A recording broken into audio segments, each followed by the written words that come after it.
포기하십시오. 더 이상은 무의미합니다. 미국, 중국, 일본, 세계 최강 기술진들이 내린 결론이었습니다. 모두 120m에서 멈춘 채 하나둘 포기하고 떠났죠. 그런데 마지막에 나타난 한국팀이 모든 걸 뒤바꿨습니다. 그들이 땅속에서 끌어올린 건 단순한 물이 아니었습니다. 숨을 거두던 마을 하나가 다시 살아나기 시작한 순간이었죠. 세계가 포기한 일을 어떻게 그들은 해낼 수 있었을까요? 믿기 힘든 실화.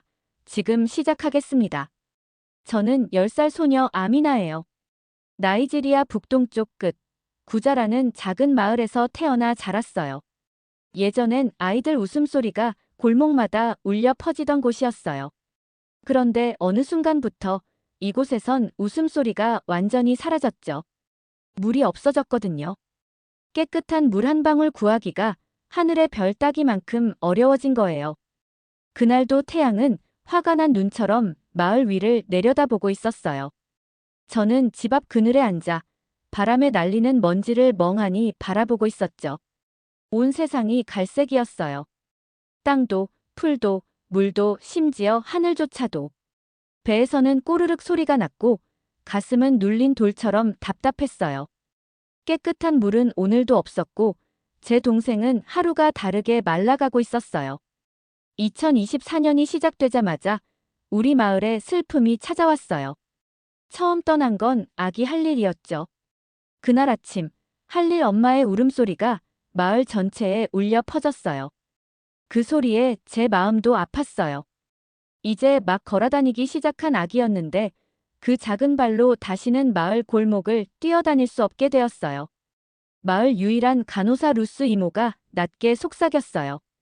물 때문인 것 같아요. 작은 목소리였지만 모두가 들었어요. 사실 우리 모두 이미 알고 있었어요. 저는 물 길러 가는 곳으로 걸어갔어요. 플라스틱 통 속을 들여다보니 진흙탕 같은 갈색 물에 작은 벌레들이 떠다니고 있었어요. 그게 우리가 가진 전부였죠. 가장 가까운 강까지 가려면 3km를 걸어야 했는데 그 강도 점점 말라가고 있었어요. 엄마가 제 옆에 와서 섰어요. 얼굴은 굳어 있었고 눈에는 걱정이 가득했어요. 이대로는 안 돼. 엄마가 작게 중얼거렸어요. 정부는 도와주겠다고 말했지만 아무도 오지 않았어요. 대신 외국에서 커다란 트럭을 타고 온 사람들이 있었죠. 가장 먼저 온 건 미국 사람들이었어요. 시끄러운 기계로 2주 동안 땅을 팠지만 돌만 나오고 그냥 떠났어요. 프랑스 팀도 왔어요. 새로운 장비를 썼지만 3주 만에 포기했죠. 중국 팀은 거대한 기계를 가져왔어요. 밤낮으로 천둥 같은 소리를 내며 한 달을 일했지만 결국 그들도 떠났어요. 마지막 희망은 일본 팀이었어요. 그들의 장비는 마치 미래에서 온 것 같았어요. 6주 동안 밤낮으로 일했고 무려 120m나 파냈어요. 하지만 땅속 바위는 너무나 단단했고 결국 그들도 손을 들었어요. 그들이 떠나는 마지막 날, 마을 여자들이 일본 팀 트럭 앞에 드러누웠어요. 조금 전 5살 딸을 잃은 운카 아주머니가 땅바닥에 엎드려 울부짖었어요. 그냥 우리를 치고 가요. 물이 없으면 어차피 다 죽을 거예요. 일본 사람들은 고개를 떨구고 조용히 우리를 피해 떠났어요. 그날 이후 우리 마을에는 희망이 사라졌어요. 아이들은 더 이상 놀지 않았고 어른들은 미래 이야기를 하지 않았어요. 여자들도 일을 하면서 노래를 부르지 않았어요. 저도 학교에 가지 않았어요. 공부가 무슨 소용일까 싶었어요. 어차피 다 목말라 죽을 텐데. 할머니는 문간에 앉아 허공을 바라보며 중얼거렸어요. 하나님도 우릴 잊으셨구나. 그러던 어느 화요일 아침이었어요. 벌써부터 태양은 등을 태우고 있었죠. 그때 트럭 엔진 소리가 들렸어요. 2대의 차가 먼지를 일으키며 천천히 마을 안으로 들어왔어요. 하지만 아무도 나가지 않았어요. 우린 이제 기대하지 않는 법을 배웠거든요. 저는 그늘에 그대로 앉아 마른 흙을 막대기로 툭툭 찌르고 있었어요. 또 다른 외국 사람들이네. 엄마는 바느질을 하며 고개도 들지 않고 말했어요. 어차피 또 떠날 거야. 하지만 이번엔 뭔가 달랐어요. 트럭이 마치 우리 슬픔을 건드리지 않으려는 듯 조심스럽고 느리게 마을로 들어왔거든요. 차가 멈추자 5명의 남자가 내렸어요. 아시아 사람들이었지만 일본 팀과는 분위기가 달랐어요. 피부는 더 밝았고 번쩍이는 제복 대신 투박한 작업복을 입고 있었어요. 그중 한 사람이 우리 쪽으로 걸어왔어요. 키는 크지 않았지만 어깨가 펴진 모습이 당당했어요. 검은 머리에 옆머리만 살짝 하얗게 센 중년의 남자였죠. 그가 입을 열자 저는 깜짝 놀랐어요. 안녕하세요. 저희는 한국에서 왔습니다. 그의 말은 또박또박하면서도 따뜻했어요. 이렇게 먼 나라에서 온 사람이 우리말을 한다는 게 신기했죠. 제 이름은 김세호입니다. 여러분 같은 마을에서 15년 동안 우물을 파는 일을 해왔습니다. 촌장님이 앞으로 나왔어요. 표정은 굳어 있었지만 눈에는 오랜 피로가 스며 있었죠. 당신들은 다른 팀들과 뭐가 다릅니까? 촌장님이 물었어요. 김세호 씨는 마을 사람들을 찬찬히 바라봤어요. 지친 어머니들, 여윈 아이들, 말없는 아버지들의 얼굴을요. 저희는 지금 당장 땅을 파지 않을 겁니다. 그가 말했어요. 먼저 왜 다른 팀들이 실패했는지부터 알아야 하니까요. 정말 이상한 말이었어요. 지금까지 온 팀들은 도착하자마자 기계를 돌렸거든요. 마치 시간과 싸우는 사람들처럼요. 아직 드릴은 쓰지 않을 겁니다. 먼저 연구부터 하겠습니다. 촌장님이 잠시 침묵하다가 천천히 고개를 끄덕였어요. 좋소, 머물러도 좋습니다. 그날부터 2주 동안 한국팀은 아무도 예상하지 못한 일을 했어요. 마을 이곳저곳을 돌아다니며 삐삐 소리나는 작은 기계를 들고 다녔고 흙을 봉지에 담고 돌을 두드리며 소리를 들었어요. 저는 가끔 몰래 따라다녔어요. 젊은 남자 박도현 씨는 일본 팀이 남기고 간 깊은 구멍을 살펴봤어요. 긴 줄자를 넣어 깊이를 재고 수첩에 뭔가를 빠르게 적었죠. 전부 수직으로만 팠네요. 그가 어느 날 김세호 씨에게 말했어요. 저는 나무 뒤에 숨어서 몰래 듣고 있었어요. 한국팀은 조용히 일했어요. 기계 소리도 먼지도 없이. 단지 걷고 관찰하고 기록했을 뿐이에요. 점점 마을 사람들도 호기심을 갖기 시작했어요. 14일째 되는 날, 김세호 씨는 모두를 불러 모았어요. 마을 한가운데 큰 종이를 펼쳤고 그 안엔 땅속 구조가 그려져 있었어요. 흙과 바위가 층층이 쌓인 그림이었죠. 여기가 화강암입니다. 그가 어두운 선을 가리키며 말했어요. 아주 단단한 바위예요. 다른 팀들이 여기서 모두 멈췄죠. 그는 손가락으로 각 나라 팀이 파낸 경로를 따라가며 설명했어요. 이 바위는 이렇게 생겼어요. 그가 두 손으로 V자를 만들었어요. 비스듬히 파면 틈새를 지나갈 수 있을지도 몰라요. 사람들은 쉽게 고개를 끄덕이지 않았어요. 희망이라는 말에 너무 익숙해졌거든요. 그리고 그 말들이 결국 다 사라지는 것도 너무 많이 봤고요. 저는 조심스레 물었어요. 정말로 우리를 도우러 온 거예요? 그는 제 앞에 와서 무릎을 꿇고 눈높이를 맞췄어요. 그래, 도우러 왔고 쉽게 포기하지 않을 거야. 그 눈빛은 부드러우면서도 단단했어요. 몇 달 만에 가슴속 어딘가에서 작은 불씨 같은 게 피어나는 걸 느꼈어요. 다음 날 아침, 해가 막 떠오를 무렵 드릴이 돌아가기 시작했어요. 한국팀의 드릴은 작지만 묘하게 믿음직했어요. 소리가 심장 박동처럼 일정했어요. 쿵, 쿵, 쿵. 처음엔 땅이 쉽게 뚫렸어요. 10m, 20m. 일주일이 지났을 땐 벌써 30m를 넘었어요. 오늘은 몇 미터예요? 저는 매일 물었어요. 70쯤 되었어. 김세호 씨는 그렇게 대답해 주셨어요. 숫자가 올라갈 때마다 마치 세상이 조금씩 나아지는 느낌이었어요. 아이들도 하나둘 모여들었어요. 얼마나 깊이 파들어갈지 맞추는 놀이를 했어요. 90m를 넘었을 땐 환호성이 터졌어요. 미국 팀을 넘긴 깊이였으니까요. 하지만 그 즈음부터 기계가 이상해졌어요. 드릴이 끼익거리고 둔탁한 소리를 내기 시작했죠. 97m쯤에서 쩍 하는 소리와 함께 드릴이 부러졌어요. 김세호 씨 얼굴에 걱정이 스쳤지만 그는 담담했어요. 팀은 밤새워 부품을 갈고 기계를 다시 조정했어요.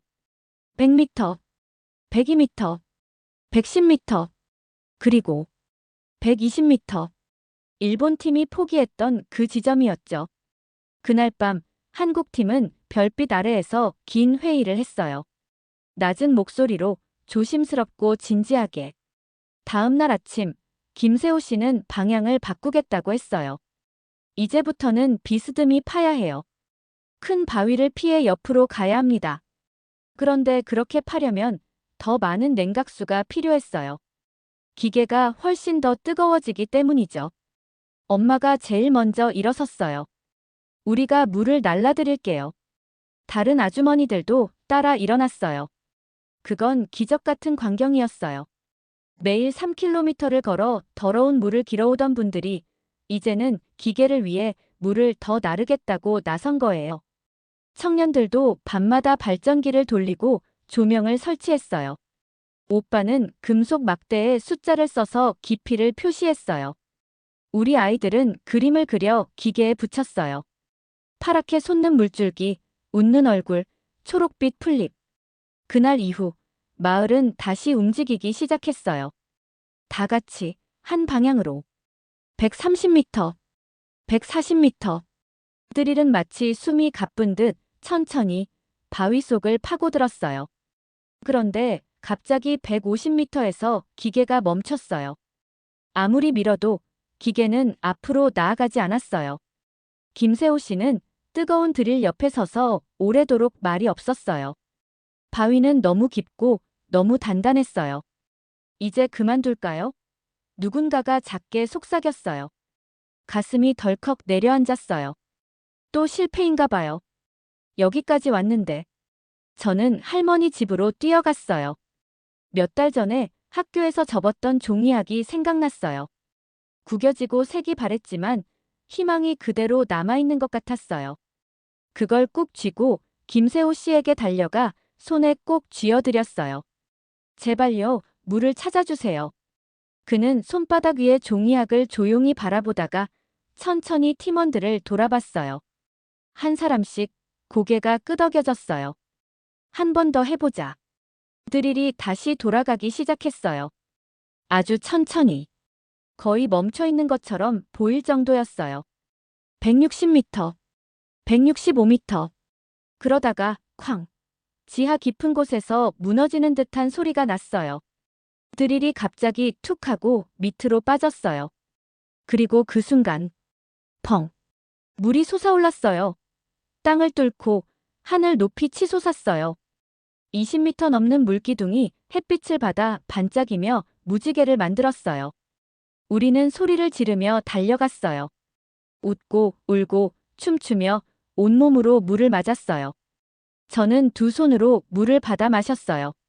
차가웠고 맑았고 달콤했어요. 물이 달아요. 정말 달콤해요. 그날 마을은 오랜만에 웃음으로 가득 찼어요. 물이 사흘 내내 솟아올랐어요. 마치 땅속 깊은 곳까지 우리와 함께 축제를 여는 것 같았어요. 한국 팀은 곧바로 분수 주변에 우물을 만들기 시작했어요. 그리고 그들은 떠나지 않았어요. 6주 동안 더 머물며 콘크리트 벽을 쌓고 전기 펌프를 설치하고 물 저장고까지 만들어줬어요. 무엇보다 좋았던 건 수도꼭지였어요. 쇠로 된 꼭지를 살짝 돌리면 콸콸콸 하고 시원한 물이 나왔어요. 더는 플라스틱 통을 들고 줄 설 필요도 3km를 걸어 강까지 갈 필요도 없었어요. 박도현 씨는 아주머니들에게 물 보관법을 가르쳐줬어요. 깨끗한 용기, 정수 알약, 안전하게 끓이는 법까지. 우리 엄마는 가장 빨리 배우셨고 나중엔 옆 마을 아주머니들까지 가르쳐 주셨어요. 한 달 만에 모든 게 바뀌었어요. 아침마다 우리는 우물로 달려가 차가운 물로 얼굴을 씻었고 배가 부를 때까지 물을 마셨어요. 그냥 마실 수 있다는 사실이 너무 기적 같았거든요. 학교에도 아이들이 다시 모여들었어요. 예전엔 병들고 약해서 오지 못했던 아이들이 이제는 웃으며 책가방을 메고 왔어요. 12명이던 학생 수는 43명으로 늘었어요. 선생님은 매일 웃으셨어요. 그 웃음을 1년 넘게 보지 못했었거든요. 루스 이모는 어느 날 신이 나서 달려오셨어요. 아미나야, 믿어져. 4주 동안 더러운 물 때문에 아픈 아이가 한 명도 없었어. 제 동생도 건강을 되찾았어요. 볼이 통통해지고 분홍빛이 돌았어요. 웃으며 닭을 쫓아다니는 모습에 마을 전체가 웃었어요. 엄마와 아주머니들은 다시 텃밭을 가꾸기 시작했어요. 깨끗한 물이 충분하니까 토마토도 오크라도 푸르게 자랐어요. 할머니는 집 뒤에 고추를 심으며 말씀하셨어요. 이제야 수확이 기대되는구나. 그때 검은 차들이 마을에 도착했어요. 정부 사람들이었어요. 우물 주위를 돌며 사진을 찍고 질문을 쏟아냈어요. 어떻게 성공하셨습니까? 김세호 씨는 짧게 웃으며 말했어요. 포기하지 않았습니다. 그들은 떠나기 전에 우물 앞에 아름다운 표지판을 세웠어요. 포기하지 않은 자들의 우물, 대한민국과 구자 주민들의 선물. 한국팀이 떠나기 전날, 저는 김세호 씨에게 다가갔어요. 전 커서 아저씨처럼 우물 파는 사람이 될래요. 우리 마을 같은 곳을 도와주고 싶어요. 그는 잠시 일을 멈추고 진지하게 제 눈을 바라보며 얘기했어요. 그럼 열심히 공부해야 해. 특히 수학이랑 과학은 더 열심히 해야 해. 준비가 되면 한국에 와서 연락해줘. 기다리고 있을게. 그는 작은 수첩에 주소를 적어주었어요. 나중에 꼭 한국에서 만나자. 저는 두 손으로 받아 꼭 안았어요. 네, 약속할게요. 마을 사람 모두가 모여 그들을 배웅했어요. 아주머니들은 노래를 불렀고 아저씨들은 한 사람씩 손을 맞잡았어요.